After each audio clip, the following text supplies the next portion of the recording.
반갑습니다. 붓다의 복과 지혜입니다. 오늘도 부처님의 자비와 지혜가 여러분의 일상 속에 함께 하시기를 기원합니다. 불교는 믿음만으로 완성되는 종교가 아닙니다. 부처님께서는 우리 각자가 스스로의 마음을 닫고 실천을 통해 고통의 바다를 건너야 한다고 가르치셨습니다. 오늘 이 시간, 저는 불교는 수행의 종교라는 주제로 염불, 참선, 간경, 보살행 등 다양한 실천의 길을 함께 나누고자 합니다. 우리가 걷는 이 길이 부처님께서 걸으신 길과 이어져 있기를, 그리고 그 길 위에서 여러분 모두가 지혜와 자비를 꽃피우시기를 간절히 바랍니다. 자, 그럼 불교는 수행의 종교라고 생각한다. 그 여정을 함께 해볼까요? 부처님 앞에 쌀 한 줌. 한때 어느 마을에 가난한 노파가 살고 있었습니다. 먹을 것도 없고 몸도 아팠지만 그녀는 늘 마음속으로 아미타불을 외우며 살았습니다. 어느 날 그녀는 부처님이 마을에 오신다는 소식을 듣습니다. 마을 사람들은 앞다투어 좋은 음식과 향을 준비했고 노파는 고민에 빠졌습니다. 나는 드릴 것이 아무것도 없는데 부처님을 어떻게 배울까? 그녀는 어렵게 모은 쌀 한 줌을 작은 바구니에 담아 부처님 앞에 조심스럽게 올렸습니다. 그 모습을 지켜보던 제자 아난다가 묻습니다. 세존이시여, 저 초라한 공양도 받으십니까? 부처님은 미소 지으며 말씀하셨습니다. 아난다여, 이 쌀 한 줌에는 온 마음이 담겨 있구나. 이 공양은 일체 중생을 이롭게 하려는 수행의 씨앗이다. 수행이란 거창한 것이 아니다. 진심으로 나를 돌아보고 자비의 마음을 일으키는 모든 행위가 수행이다. 그 마음이 곧 불국토를 이루는 근본이 된다. 그날 이후 마을 사람들은 화려한 예물보다 정성과 실천이 수행의 시작임을 깨닫고 하루하루 염불하고 이웃을 돕는 일을 시작했습니다. 소금장수와 나무아미타불. 옛날 중국 남조 시대 촌락에 한 소금장수가 살고 있었습니다. 매일 무거운 짐을 등에 지고 먼 길을 다니며 소금을 팔았지만 그를 몰라 경전 한 줄조차 읽지 못했고 절에 들어갈 엄두도 내지 못했습니다. 그러던 어느 날 장터에서 한 스님이 지나가며 큰 소리로 외쳤습니다. 나무아미타불, 나무아미타불. 소금장수는 물었습니다. 스님, 그건 무슨 뜻입니까? 스님은 부드럽게 웃으며 답했습니다. 나무는 귀의한다는 뜻이고 아미타불은 무량한 빛과 생명의 부처님이시니 그 이름을 부르면 부처님께서 그 마음을 알아차리신다네. 소금장수는 생각했습니다. 내가 할 수 있는 것은 이것뿐이구나. 그날부터 그는 무거운 짐을 짊어진 채 길을 걸으며 조용히 외웠습니다. 나무아미타불, 나무아미타불. 해가 지고 달이 떠도 그는 부르기를 멈추지 않았습니다. 그렇게 몇 해가 지나 어느 날 그는 길가에 쓰러졌고 마을 사람들이 달려왔을 때 그의 입가엔 미소가 머물러 있었고 마지막 숨소리와 함께 이렇게 흘러나왔습니다. 나무 아미타불. 그 순간 그를 감싸는 빛이 하늘로 향했고 마을의 한 스님이 말했습니다. 이 사람은 글도 모르고 공덕도 쌓지 못했지만 참 마음으로 염불한 이는 아미타 부처님께서 결코 외면하지 않으신다. 정토 사상의 본질 스스로 수행이 어렵더라도 염불을 통해 누구든 구제될 수 있음. 칭명 염불의 흰 마음뿐 아니라 입으로 부르는 염불이 수행이 된다는 것. 보편성 글을 모르는 사람, 가난한 사람, 바쁜 사람도 할 수 있는 수행법. 자비의 실천 아미타불은 차별 없이 모든 중생을 받아들이시는 부처님. 소금장수처럼 누구나 할 수 있는 염불은 정토 신앙의 핵심입니다. 혜원 스님과 담난 스님도 복잡한 논리보다 중생이 실천할 수 있는 칙명 염불을 강조했습니다. 나무아미타불이란 이름에는 부처님의 무한한 자비와 구원의 힘이 담겨 있습니다. 입으로 부르고 마음으로 귀의하면 그 순간이 곧 수행입니다. 한 번의 나무아미타불이 천거배업을 녹인다. 부처님은 지혜 있는 이보다 염불하는 이에게 먼저 손을 내미신다.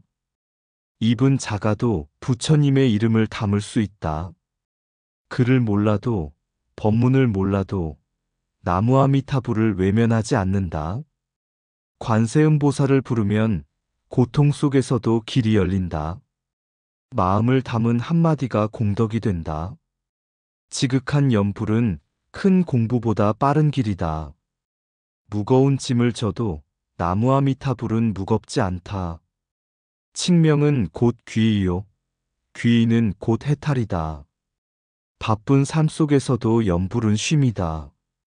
입으로 부르면 귀로 들리고 귀로 들으면 마음이 일어난다. 부처님은 항상 듣고 계신다. 우리가 부르기만 하면 된다. 나무아미타불 한마디에 과거가 씻기고 미래가 밝아진다. 구하려 하지 않아도 염불하는 마음은 이미 부처 곁에 있다. 정토는 멀리 있는 곳이 아니라 부르는 그 자리가 바로 정토이다. 길 위의 염불자. 도심 한복판, 복잡한 출근길. 서울의 지하철 2호선 한 칸에 항상 눈을 지그시 감고 있는 중년의 여인이 있었다. 사람들은 처음엔 그녀가 피곤해 잠든 줄 알았지만 나중엔 그녀가 매일 같은 시간에 같은 자리에서 작게 입을 움직이며 나무아미타불을 내조리는 것을 알아차리게 되었다. 그녀는 불교 경전을 통달한 고승도, 명상센터의 지도자도 아니었다. 그저 가족을 위해 새벽부터 도시락을 싸고 회사에 다니며 하루를 분주하게 살아가는 평범한 사람이었다. 하지만 그녀에게는 시간이 없어서 수행하지 못한다는 변명이 없었다. 참선을 할 수 있는 조용한 공간도 긴 호흡을 따라가는 여유도 없었다. 그래서 그녀는 지하철 안에서 염불을 시작했다. 눈은 감고 마음은 조용히 부처님께 기도하며 입속으로는 부드럽게 아미타불의 이름을 외웠다. 밥을 하면서도 설거지를 하면서도 누워 잠들기 전에도 그녀의 삶 속엔 늘 염불이 녹아 있었다. 어느 날 회사 후배가 물었다. 선배님, 그렇게 중얼거리면 뭐가 달라지세요? 그녀는 웃으며 말했다. 마음이 어지러울 땐 부처님을 부르지 않으면 나를 놓쳐. 그런데 이름을 부르면 나 자신이 부처님 품으로 돌아오는 것 같아. 그녀는 염불이 거창한 수행이 아니라 마음을 부처님께 잇는 달이라고 믿었다. 이름을 부르는 순간, 그 순간이 도량이 되었다. 부처님은 수행을 특별한 장소에서만 하라고 말씀하지 않으셨습니다. 언제 어디서든 마음과 입으로 함께하는 수행 염불은 그 뜻을 가장 잘 반영합니다. 참선과 명상이 이상적일지라도 도심 속의 중생은 다르게 수행해야 합니다. 염불은 시간과 공간의 제약을 넘어 생활 그 자체를 수행으로 바꾸는 실천법입니다. 나무아미타불을 반복하여 부르는 그 행위는 생각을 비우고 마음을 부처님께 집중시키는 명상과도 같습니다. 즉, 염불은 움직이는 참선이자 걷는 명상이 됩니다. 부처님은 산속에만 계시지 않는다. 마음을 부르면 거기 부처님 계신다. 시간이 없다고 말할 때 수행은 멀어지고 고통은 가까워진다. 나무아미타불 한마디는 1000번의 생각을 쉬게 한다. 마음이 복잡할수록 더 짧은 연불 한 구절이 나를 구한다. 참선이 고요한 물이라면 연불은 흐르며 맑히는 시냇물이다. 입으로 부처님을 부르면 마음이 먼저 경배한다. 수행은 조용한 방 안에서만 이루어지는 것이 아니다. 세상의 소음 속에서도 부처님의 이름은 들릴 수 있다. 참선은 앉아 있으나 연불은 걷고 일하며 흐른다. 지하철 안에 연불 한마디가 극락의 연꽃을 피운다. 부처님의 가르침은 귀로 배우고 연불로 살아낸다. 밥을 지으며 아이를 안으며 길을 걸으며도 부처님께 갈 수 있다.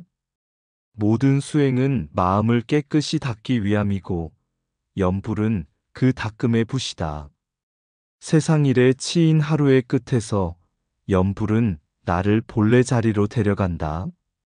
연불은 고요한 법문이고 반복은 진리로 가는 달이다. 이름을 부르는 것이 사랑의 표현이듯 부처님의 이름을 부르는 것도 자비의 실천이다. 먹 하나로 세상을 밝히다. 오래전 한 산사의 한 구석방에는 그를 모르는 노비 출신의 노인이 있었습니다. 그는 산사 일을 도우며 조용히 살았지만 늘 부처님께 더 가까이 다가가고 싶어 했습니다. 하루는 스님이 노인을 보고 물었습니다. 그대는 글을 읽지 못하니 부처님의 가르침이 어렵겠소? 노인은 고개를 끄덕였습니다.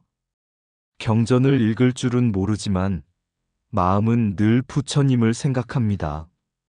스님은 미소 지으며 붓과 종이를 건넸습니다. 글을 몰라도 하나씩 따라 쓰면 됩니다. 이는 사경이라 하여 마음으로 경을 새기는 수행이지요. 노인은 매일 하루 한 자씩 반야심경을 따라 쓰기 시작했습니다. 먹을 갈고 정성을 담아 한 자씩 써내려갔습니다.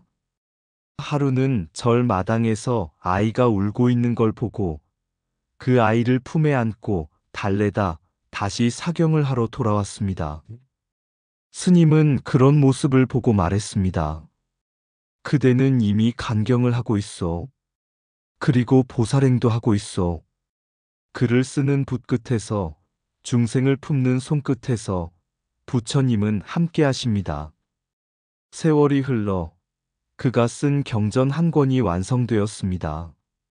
먹으로 써내려간 글자들 사이에는 아이의 웃음소리, 노인의 숨결, 그리고 부처님의 자비가 배어 있었습니다. 그날 이후 절에서는 글을 모르는 이들, 힘든 이들, 외로운 이들이 찾아와 사경을 배웠고 절에서는 야학과 봉사를 시작했습니다. 누구나 부처님께 나아갈 수 있도록 말입니다. 간경과 사경은 단지 글을 읽고 쓰는 공부가 아니라 마음으로 부처님을 새기는 실천입니다. 작은 봉사, 따뜻한 관심, 글자를 가르치는 일 모두가 중생을 이롭게 하는 수행입니다. 부처님은 지식보다 마음을 먼저 보시며 자비로운 실천 속에서 진리를 드러내십니다. 한자 한 획 속에도 자비가 깃든다. 사경은 손으로 쓰는 참선이다. 글을 몰라도 마음으로 새기면 그대는 이미 부처님의 제자다. 경전은 읽는 것이 아니라 삶으로 실천하는 것이다.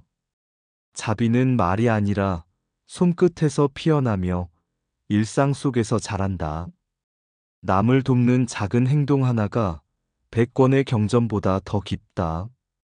붓끝에 담긴 정성과 봉사에 담긴 진심은 모두 같은 부처의 길이다. 사경은 먹물로 마음을 닦고 봉사는 행동으로 진리를 비춘다. 보살은 특별한 이가 아니라 오늘 내가 되는 사람이다. 한 사람을 밝히는 것이 곧 세상을 밝히는 길이다. 공양보다 소중한 것은 중생을 위한 작은 실천이다. 책 속의 불경보다 손끝의 자비가 더 많은 일을 살린다. 불교는 멀리 있지 않다. 누군가를 도우려는 그 마음 안에 있다. 하루 한 줄의 경전, 하루 한 번의 친절, 그 모두가 깨달음이다. 진리는 절 안에만 머무르지 않는다. 시장과 거리, 교실과 병동에도 있다. 사경은 마음을 가라앉히는 연못이요. 봉사는 세상을 적시는 담비이다. 옛날 인도에 수미라는 노파가 살고 있었습니다. 글을 몰랐고 법문을 들어도 그 뜻을 다 이해하지 못했습니다. 하지만 그녀는 매일 아침 낡은 경전 하나를 꺼내어 조심스럽게 펼치고 손가락으로 한자 한자를 쓰다듬으며 말했습니다. 이 한 글자에도 부처님 마음이 담겼습니다. 제가 다 이해하진 못하지만 이 마음은 부처님께 닿을 것입니다. 그리고는 부지런히 사경하고 마을에 병든 이들을 돌보고 굶는 아이들에게 밥을 나누었습니다. 어느 날 마을에 고승이 찾아와 물었습니다. 그대는 경전을 알지 못한다면서 왜 매일 사경을 하십니까? 수미는 미소 지으며 말했습니다. 저는 마음을 따라 손을 움직일 뿐입니다. 제 글씨는 서툴지만 그 안에 담긴 마음은 곧 부처님의 길이라 믿습니다. 고승은 고개를 숙였습니다. 진리는 뜻을 아는 데 있는 것이 아니라 몸과 마음으로 실천하는 데 있습니다. 오늘 이노파의 사경과 보살행에서 나는 부처님의 진리를 다시 보았습니다. 간경은 마음의 거울을 닦는 일이고 사경은 그 거울에 자비를 새기는 일입니다. 보살행은 그 마음을 세상에 비추는 등불입니다. 불교는 책 속에만 머무는 진리가 아닙니다. 밥을 짓는 손길, 이웃을 위하는 마음, 말없이 한 글자씩 써내려가는 정성 속에 부처님의 자비와 지혜는 오늘도 살아 숨쉽니다. 우리 모두가 작은 손짓과 마음 하나로도 부처님의 길을 따를 수 있기를 기원합니다. 행복은 실천에서 비롯되고 진리는 자비 속에 드러난다. 불교는 수행의 종교라고 생각한다. 바람결에 흩날리는 꽃잎처럼 마음도 쉼없이 흐르네. 참된 길은 머무는 것이 아니라 걸으며 깨닫는 것이라 하셨다. 입으로 부르는 부처님 이름, 나무 아미타불 소리 높여도 그 안에 깃든 마음 집중되어 어둠이 서서히 걷히는구나. 고요한 산속 참선 자리도 좋지만 복잡한 도시의 한복판 지하철 안에서도 연불 하나면 마음이 맑아지고 번뇌의 그림자 사라지네. 경전 한자 한자 베껴 쓰는 손길에 부처님의 가르침 새겨지고 이웃 위한 작은 봉사 속에서 보살의 길이 피어나는구나. 수행은 거창한 것이 아니라 내 일상 한켠에 깃든 진실, 마음 깨끗이 닦고 자비 실천하며 오늘도 한 걸음 부처님께 다가간다.